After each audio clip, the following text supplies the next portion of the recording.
We should take a moment to look at some of the hardware that's included in your power supply kit. And let's start with the strain relief right here. The strain relief is for holding the main power wire that comes into your case. This will mount in the back panel of your power supply, and it just crimps down like that and forces the cable to go through a little bit of a Z bend right on there, and that will mean that if the power supply falls off your desk, that the the force that's on the cable ends up going into the case instead of going down onto your board. The next place that your electricity is going to go into the fuse holder, and the fuse holder has a couple of parts to it like so, and later on when everything is working, you'll put the fuse inside there. I've given you the fuse, and if you look at it carefully down at the end right here, you'll see it can handle voltages up to 250 volts, and it's a 500 milliamp fuse. You should have 500 mA written on there.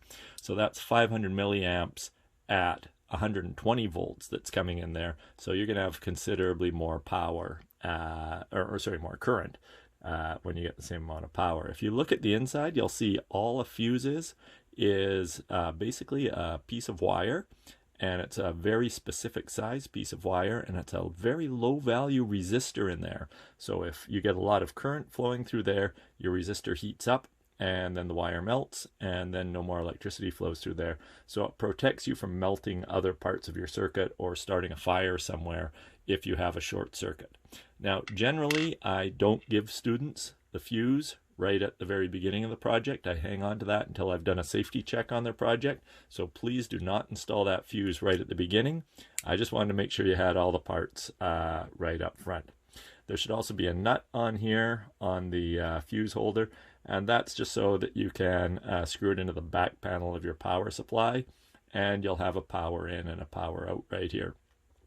One of the places we do run into some problems on the power supplies is that people don't properly wrap these two connections right here. And watch that little ring right there, because that is also hot when the power supply is hooked up. And with those being at 120 volts, you don't want the possibility for anyone to touch those. So getting that nicely and neatly sealed off so that curious fingers can't poke into your 120 volt line is pretty important. Now you'll also have the transformer. That's a fairly big part, which should be fairly obvious.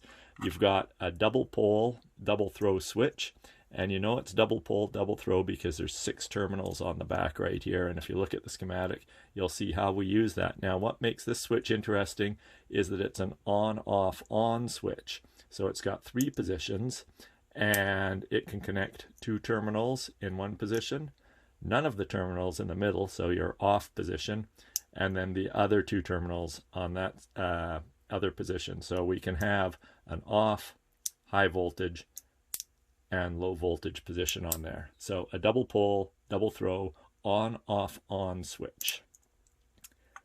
It's got screws with it, and you'll use that to mount it onto the faceplate of your power supply. We've also got some wire nuts in here. These ones are crimpable. So you'll take that, you'll twist 2 wires together, you'll slide them in there, and then you'll crimp down on that with a pair of pliers, or better yet, a crimping tool, and that will hold your wires together with a good physical and electrical connection on there. You have a potentiometer, and you should have a nut for it right here. And the nut may not come mounted on there. I've gone through and I've sorted all my pieces out, and I recommend you do that too. And you'll also have a washer here, and you'll notice the washer has a little bit of a curve to it, and that's so when you mount this on the faceplate of your power supply and you tighten this right up, that the spring in that little bit of curve will keep that nut in there nice and tight so this can't rotate loose.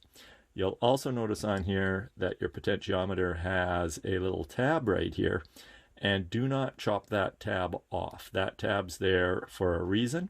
It fits through a little hole right next to the main hole on the faceplate, and that means that when that tab fits through there and somebody goes and turns this handle back and forth, that the potentiometer can't turn back and forth. That is a locking tab, and it locks it in position so that you turn the knob, not the potentiometer.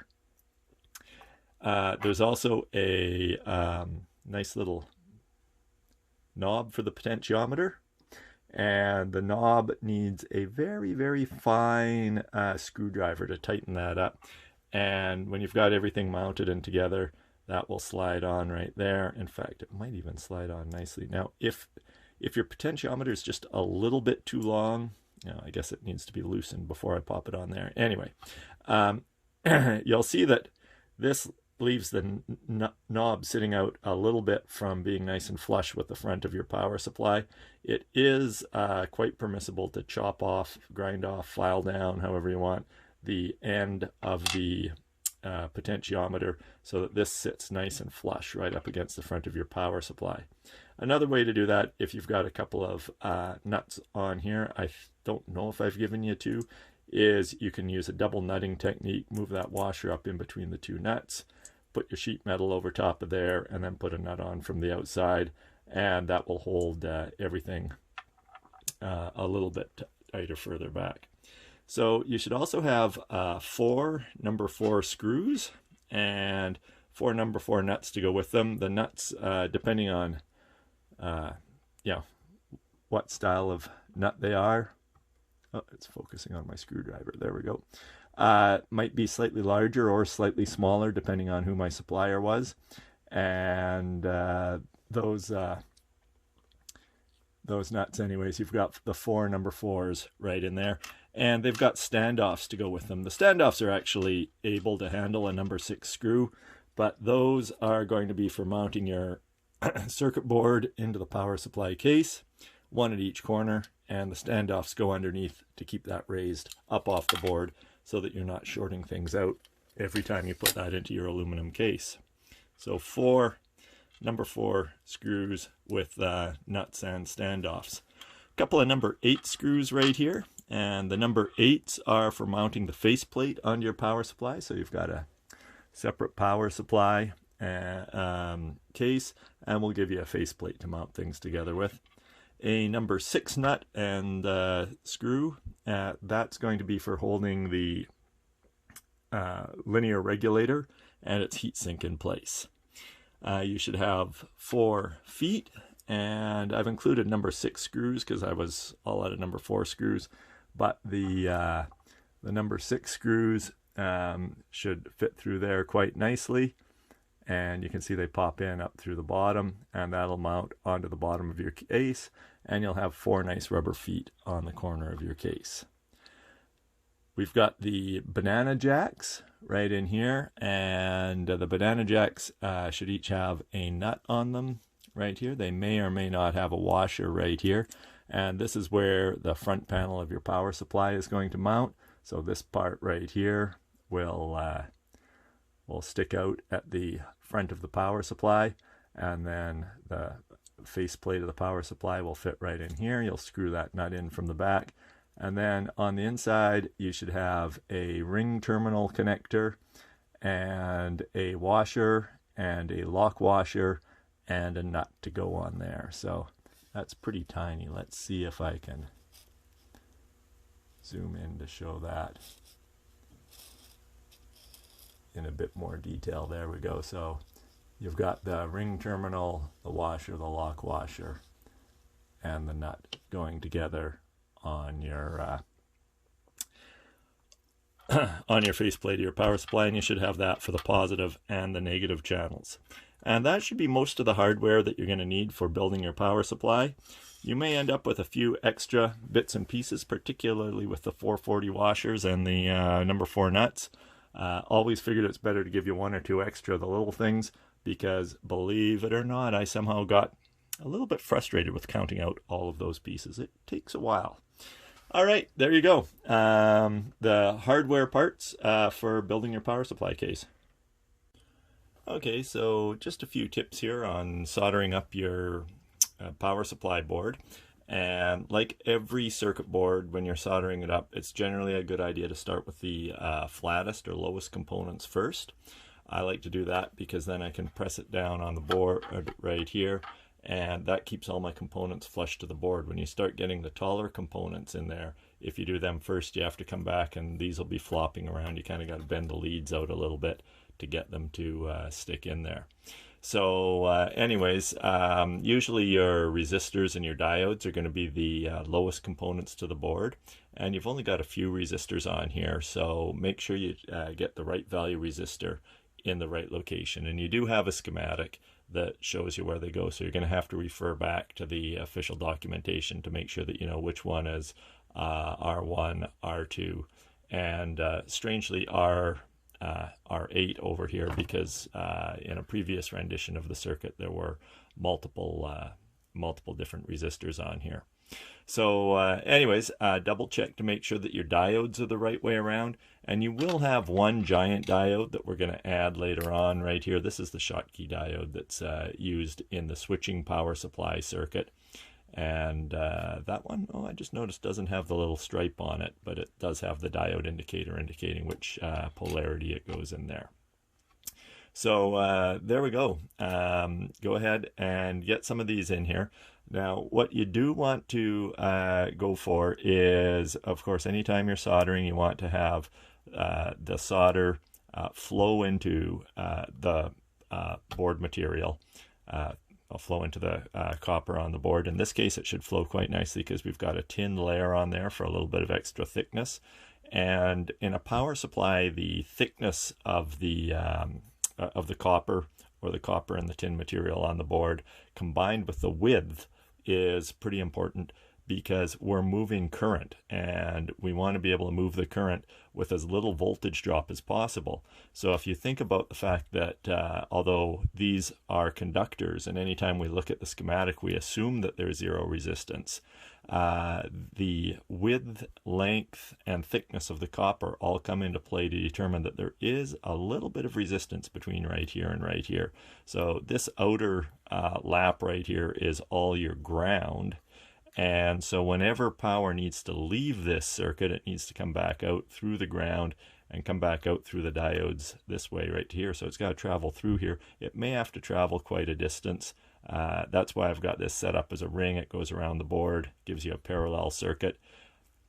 Some boards, if they did a double-sided board and had traces on the top, would probably make the back almost all copper, to call it a ground plane to reduce electrical noise coming in there. Anyways, just going to talk a little bit about doing the soldering on here. Some of the joints, like these ones right here in the corner, are going to be fairly easy. And some of the ones that are in the middle of a big piece of copper are going to be a little trickier, because you need to get a bit more heat into them. So you do have to be patient on them as you go through here. So I'll like to start off by doing a few components at a time, and then I'll come along, and once I've done them, I'll just trim the leads off neatly so they get out of my way before I go and solder the next few components down into the board. And I kind of work my way from the outside in as I come around here. And let's see, I've got all of these ones done already. And so I've just got a few left to go right here. Again, anytime you are soldering, you do want to get you do want to make sure that the hole fills up so that there's no gap left to your lead. And you want to make sure that the copper has flowed smoothly into the the solder has flowed smoothly out onto the copper layer. You don't want to have any balls or mounds sitting up on top of there. And a lot of that just has to do with how you apply the heat. So I'm just going to show you a couple of things that I've done to get the heat on there nicely. And one of the first tricks that I've done is I've moved up to a slightly larger soldering iron tip.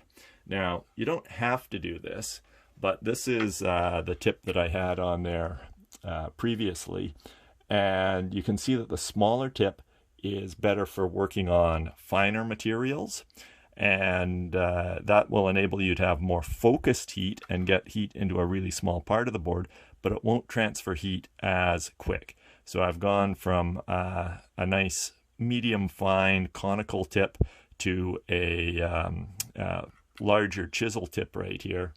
And I've got my soldering iron right now set to about 660 Fahrenheit. So that's a nice temperature for working with leaded solder.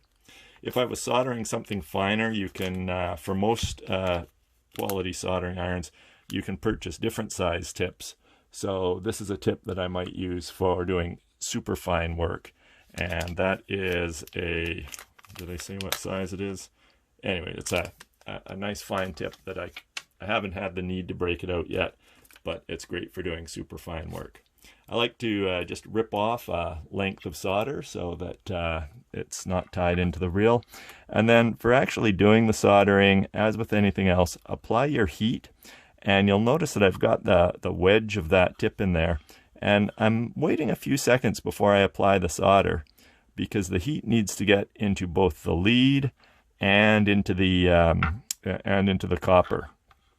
Now, a little bit of a trick for these ones that are out there on the corner is if you think about how the heat flows through the copper, what you'll find is that by putting the soldering iron on this corner, heat's going to concentrate right out here. If you put your soldering iron on here, the heat has to move all the way around. But if you put it on there, then it just sort of builds up out on the corner there. And now I'm touching the, there we go. Sometimes you just have to play around and find the hot spot to get the solder melted. And once the solder starts to melt, the solder helps transfer that heat as well. So I'll come in from this side right here. Now, a little bit of a trick that you do want to keep in mind when it comes time to soldering some of your components, such as your switching regulator and your linear regulator, and some of your other semiconductor devices, is that you don't, especially with the hotter tip and the bigger tip on your soldering iron, you don't want to solder one lead after the other continuously, because the heat that goes into that lead eventually works its way up into the component. So maybe do one lead and then go do another component. It's not like you have to wait minutes between them, but give yourself a little bit of a break and give that component a chance to cool down so that you're not overheating it. For the resistors in that, they're fairly temperature resistant, so you can go ahead and put them together. But remember, the idea is to melt the solder, not to bake the electrical component on there. So here we go. It's coming together fairly nicely. Don't cut them off until you're sure that you've soldered them. And there we go. I've got one left to do on there. Make sure that all your little trimmings end up in the garbage when you're, or in the recycling if you've got access to good metal recycling where you are. And here we go. Now in between this, I did wipe the tip clean on a wet sponge. And there we go. That looks like my last joint right there. And we can see right in here that this has come together quite nicely. The solder's flowed in all the way around that joint. The hole is filled up. And it's kind of got a little bit of that mushroom shape going on where you can see the solder will go where it's hot. So if you get the lead hot enough, the solder is going to flow up the lead just a little bit. And if you get the copper layer here hot enough, it's going to flow out into the copper. Now in some places where you're soldering into a big mass, like these ones on the corner, as I said, the heat will concentrate right in here because there's nowhere for it to go. But when you're soldering into the center of a big piece of copper in here or in here, you are going to have to add a little bit more heat to it. So just give it that extra second or so while you're applying that soldering iron tip. If you've got a smaller soldering iron tip, might be a couple of extra seconds, but that should get the heat in there. And this is sort of what we're looking for when those flow out into there. Looking back at the board on the top side right here, I'm reasonably happy. I'm happy with how flush. Let me get the focus there. I'm happy with how flush that one is to the board. I'm not as happy about that. It's perfectly fine from a structural and electrical point of view, but from a purely aesthetic point of view, I wish I'd pushed that down just a little bit closer. I could go back, reheat the solder, and put it down, but it's not so bad that I'm going to worry about it. And down here we've got all of our diodes in the rectifier circuit fitting nice and flush to the board. So that's a few tips to get you started on your soldering for the power supply board.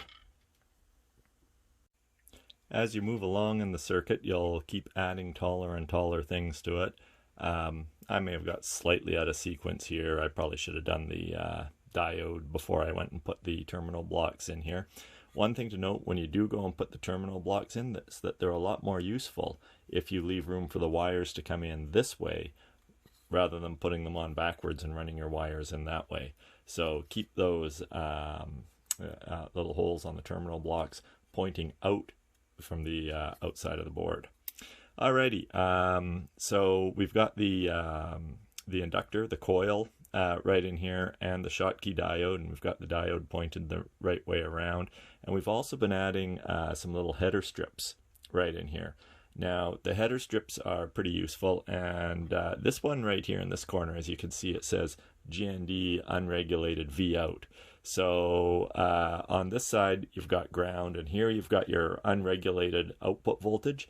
That's if you want to take the rectified unregulated voltage out and run it through a different rectifier to run a different circuit.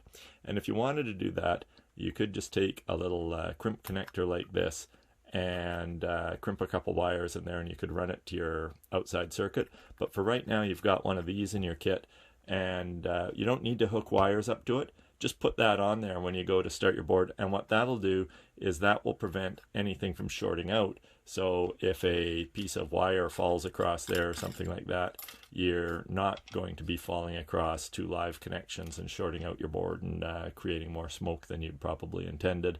It also allows you at a later point, if you ever decide to expand upon your board, to come along and connect directly into that. For R3 right here, you'll be looking at that and saying, well, that's not a resistor, that's just a header strip. And that is because the potentiometer is going to mount on the front of your case. And again, if we use a header strip, we can put a connector onto there. And this way, if you ever have to remove the front of your case, you can connect and disconnect fairly easily from that. On the back of the board, you'll notice that two of those leads are soldered together. So technically, you only need two wires coming up to the potentiometer. I've used a 3-wire connector on here because sometimes people get confused that the potentiometer has 3 leads on it. But really, this is just a variable resistance right in here. So your sweeper in the middle and the outside leg of the potentiometer can both go to this side, and the other one can go right in here for adjusting your voltage on your linear power supply. Alrighty, so we'll just solder up a couple of these bigger ones right in here, because as you can see, that diode, that big Schottky diode, is designed for handling more current. It's on the 3 amp side of the circuit, and in order to keep the voltage drop in there as low as possible, it's got fairly large diameter leads. So because it's got the large diameter leads, just give it a little bit more time for the heat to sink right in there. And then you can test and see, has the heat transferred in here nicely yet? And you'll know it's transferred in nicely when you get that nice, shiny soldering melting right in there. And just leave that on there a little bit. And I'm looking at it from a couple of different angles to make sure that it's flowed all the way around, okay? It'll usually flow nicely on the side where you've put the soldering iron down, but sometimes you've got to watch on the other side to make sure that you've got good flow coming out on that side. And if I bring that up right in there, where is that? I can see it in real life, but it's, there we go. How's that looking on the screen right now? It looks like, you know, on that side, in real life, this is actually filled in nicely right on that side, but on the screen, it was looking a little bit off. So, you know, if you've ever got a side that didn't quite fill in nicely, just come back in, apply a little bit of heat to that side. You'll know that you've got heat in there when you see the original solder starting to melt. There's that little wave of melted solder come along, and you can put just a little bit more solder on right in there, just to make sure that you've got a nice smooth connection all the way around there. And so that's what you're going to do for soldering those big connections. Nothing fancy for soldering the inductor into place, but I did want to mention that you've probably got a collection of header strips in your kit that are longer than you need them to be. And technically you can just break these off. These are called a breakaway header strip. But what I like to do if I need a precise number and I don't want to waste anything or risk anything, which is probably a good idea when you've got a limited amount of supplies, is just use your flush cutters and give that a snip right there. Not exactly what flush cutters were designed for doing, but they do it just fine. And then you'll get 4 right there. And 4 right there. You might have a few left over. You can actually get dual breakaway headers that come as a set of 2. Now when you go to flip that over and go to solder those in, if you've done something like put the connectors on, you're going to flip it over and those are going to fall out.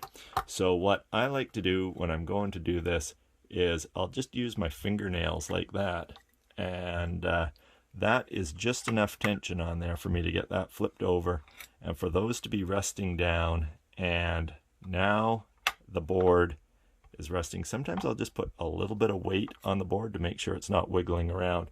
And now my board is fixed in place.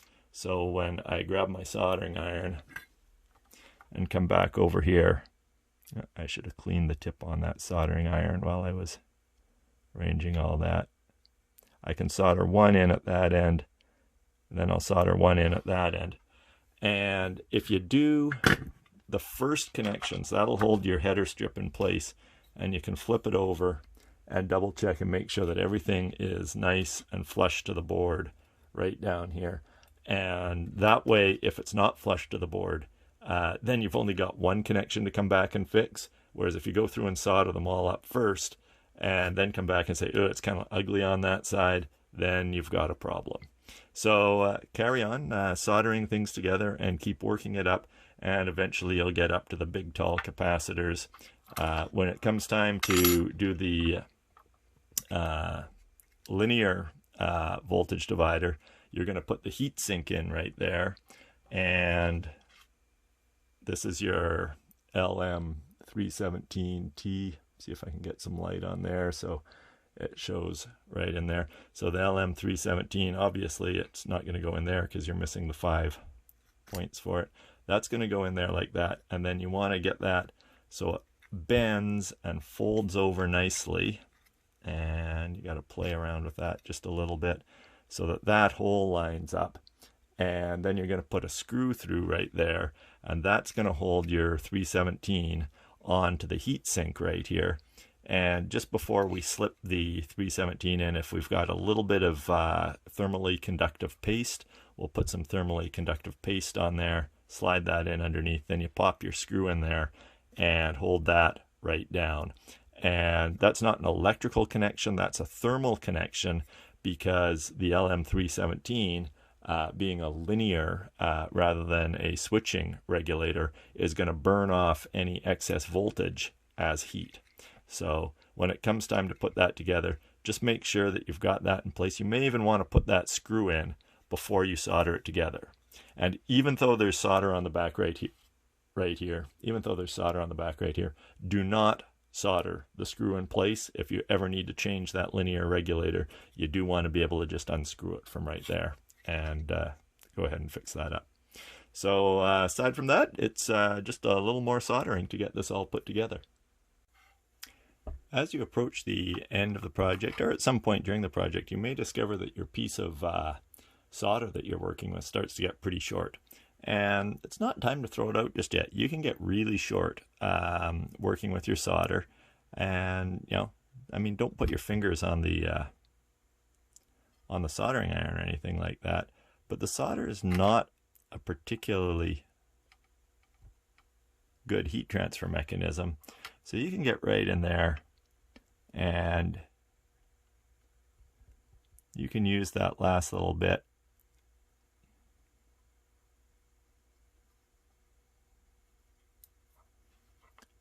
And you'll see that when you do that last one, it'll just flow in all by itself. Okay, that's a little overkill on the solder.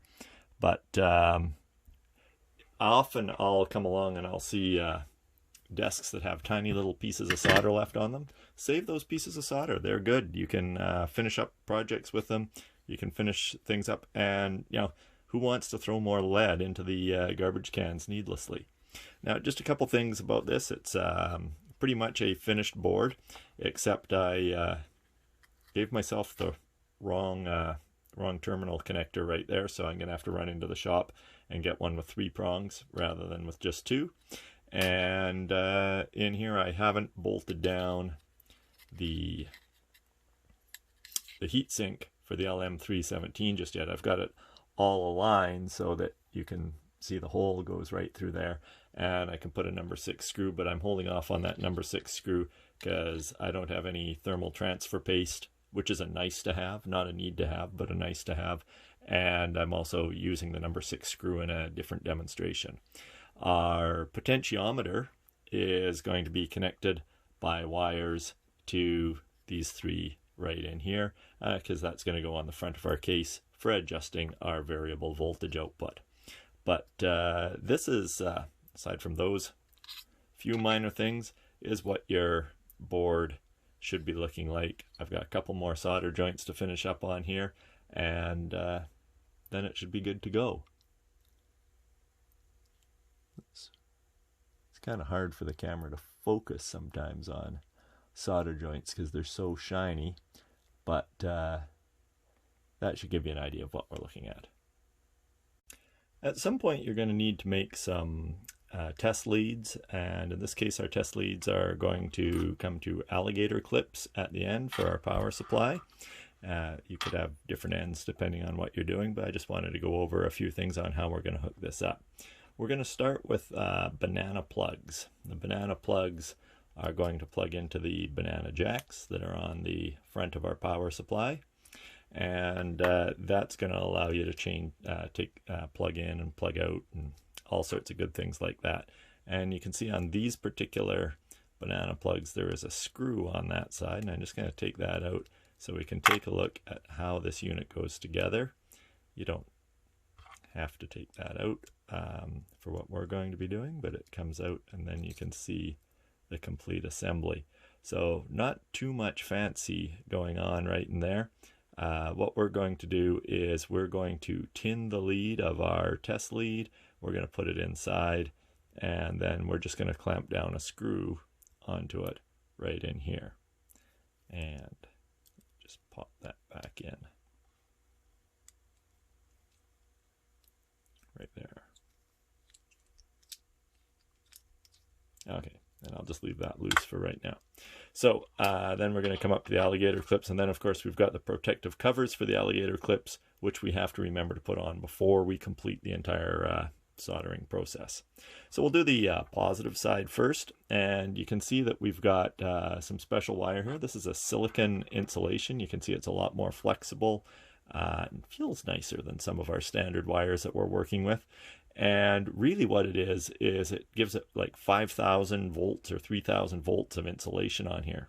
Maybe feels a bit more like a spark plug wire, because spark plug wires also have fairly high voltages that they're dealing with in the kilovolt range. Our power supply is not going to go that high, but I splurged and got the expensive wire just because it feels nice and a little more substantial. Probably last a little bit longer too.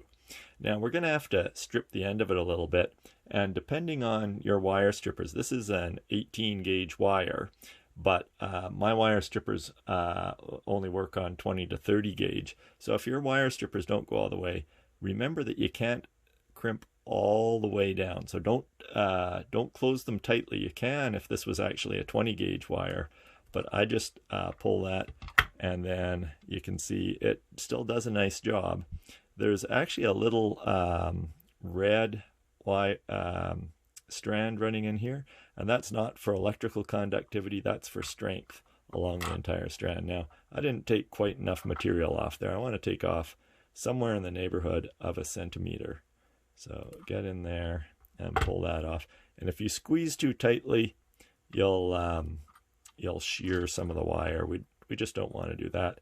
And there you go. I can give it a little bit of a twist to get that nice and tight. Now when I talk about tinning the wire, that's actually the process of putting a little bit of solder into the wire. So I just heat up the wire, let it get nice and hot.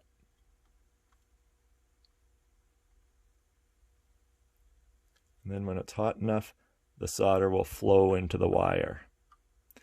And it should finish nice and smooth and shiny like so. Keep in mind I've got a fairly large tip on that soldering iron. If you've got a finer tip, it may take a little bit longer. Let's see if we can focus. Too close for focus. That's about as close as I can get for the focus. Anyway, it's in there. It's nice and it's shiny. And I'm just going to take that and run that right down in there and screw that in there nice and tight. Loosen that off a little bit so that it fits in. Run the wire right down in there so it fits underneath the screw. You can see it's actually coming through a little bit when you push down right on there. It doesn't have to come through, but you know you're getting it in there if that's happening. And you can hold that on there. Then just take your screwdriver, tighten that down there, and give it a little bit of a tug, and you should feel that that's in there nice and tight. If you're being really careful, and you could take a multimeter and check to make sure that you've got a good connection between the other end of the wire and right there, but we will check that later on too. Now, anytime you're making a cable, what you want to avoid is stress concentrations, and you want to have strain reliefs in there in order to do it. Now, right now, if somebody pulls on that wire, it's that soldered connection right there, which is a fairly small connection that is going to take all the load.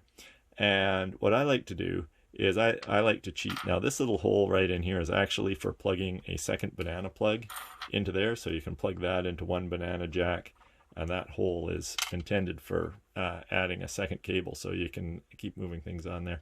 But if you wiggle this carefully in right here, and your wire didn't come down too far, you can see right in there that wire has just come through there and is just touching a little bit. I might have pushed it in a bit too far, but if we go gently, let's wiggle that in. I'm just going to loosen this off and back that wire out just a millimeter or so. See if that helps get the length of the cable in there. Might have taken that out too far. Anyway, now that slides through there very nicely. I can push that back down into place. Tighten it back up. Try not to strip the thread, but you do want it in there snug. That's still in there tight. And I can slide this through right like so. And now you've got the mechanical point that's being supported is supporting the entire wire, not just your connection right there. So that gives you a little bit more of a strain relief in there.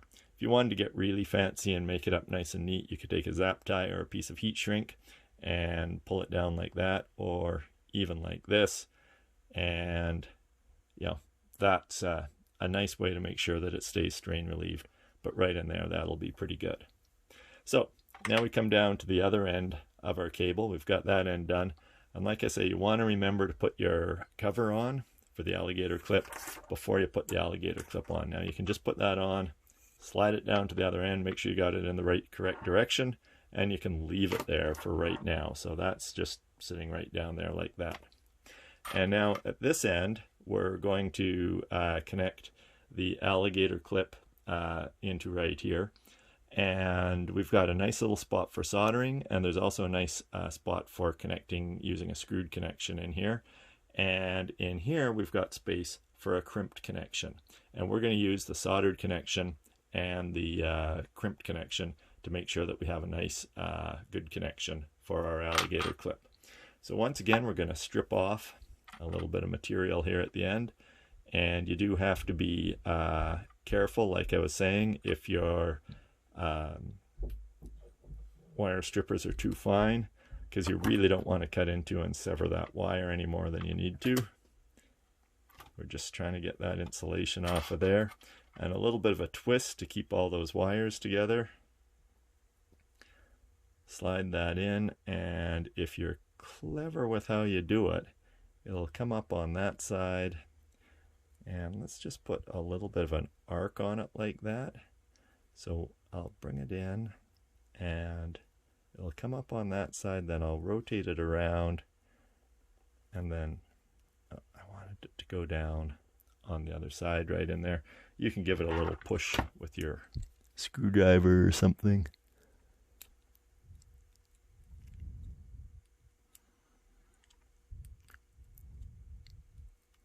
Force all those wires to get down on the other side, and then you can push them through a little bit further.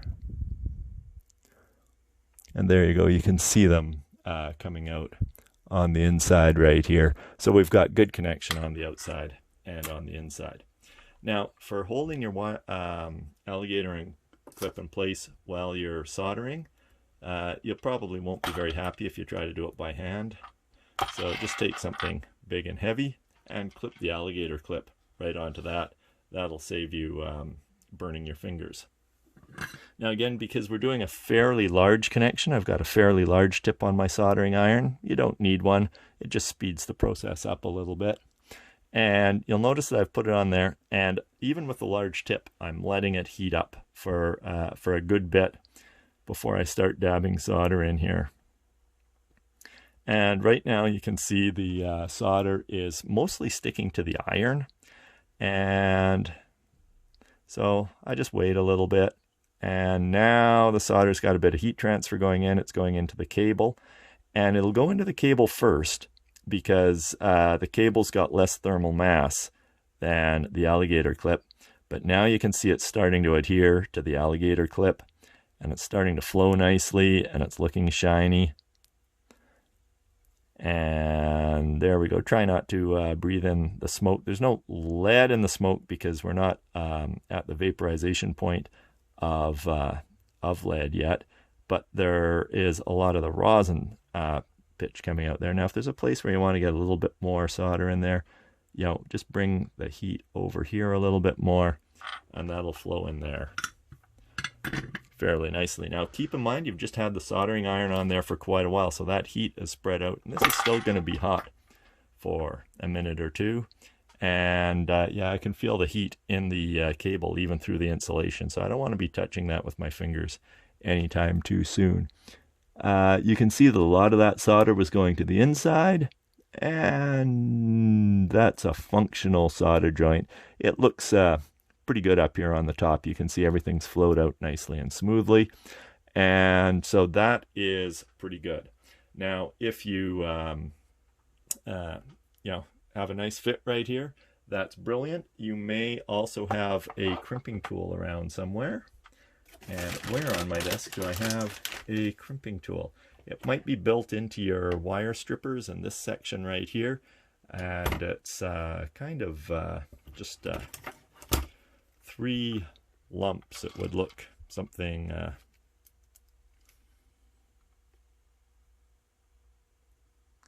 like so, and